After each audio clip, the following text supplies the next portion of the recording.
আসলে আমি বললেই দোষ। এই নমরুদের ছেলেরা, সুন্নি সনাতনী ধর্মের অনুসারীরা, এই নমরুদের ধর্মের অনুসারীদের কাছে একটা কথা যে আছে, খাইলে যা যায় না কইলে যা যায়।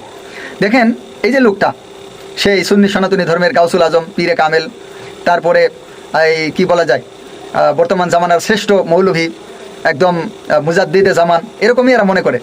কিন্তু তার দাড়ির অবস্থাটা দেখেন, তার চেহারার অবস্থাটা দেখেন, কি একটা অবস্থা। এরকম অন্য কোনো ধর্মের, যে যে ইসলাম ধর্মের অনুসারী যারা যারা আশেকে রাসূল, তারা কি কখনোই এইরকম দাড়িকে কেটে এরকম ফাঁসেকে মোয়ালিন করে রাখবে? অথচ এই লোকটার দেখেন, সে নাকি এই সুন্নি ধর্মের বিশাল এক মৌলভী সাহেব। আমি এটা নিয়ে পোস্ট করার পরে এই সুন্নি সনাতনী ধর্মের অনেক অনুসারীরা আমাকে নানান কথা বলতেছে, তার স্যান্ডেলের যোগ্য হবি না, তাকে কাছে রাখবে না, তোমার কথা কিছু। আচ্ছা, ওর স্যান্ডেলের যোগ্য আমার হওয়ার দরকার নাই, ওর সাথে তো আমার কোনো পরিমাফি নাই, কারণ এই ফাঁসেকে মোয়ালিন। আর এই আলাদা ধর্মের অনুসারী, এ হচ্ছে সুন্নি সনাতনী ধর্মের অনুসারী, আর আমি হচ্ছি ইসলাম ধর্মের অনুসারী। আমার সাথে তো এর কোনো তুলনাই নাই। একজন প্রকৃত মুসলিমের সাথে অন্য ধর্মের লোকের কোনো তুলনা তো হইতে পারে না।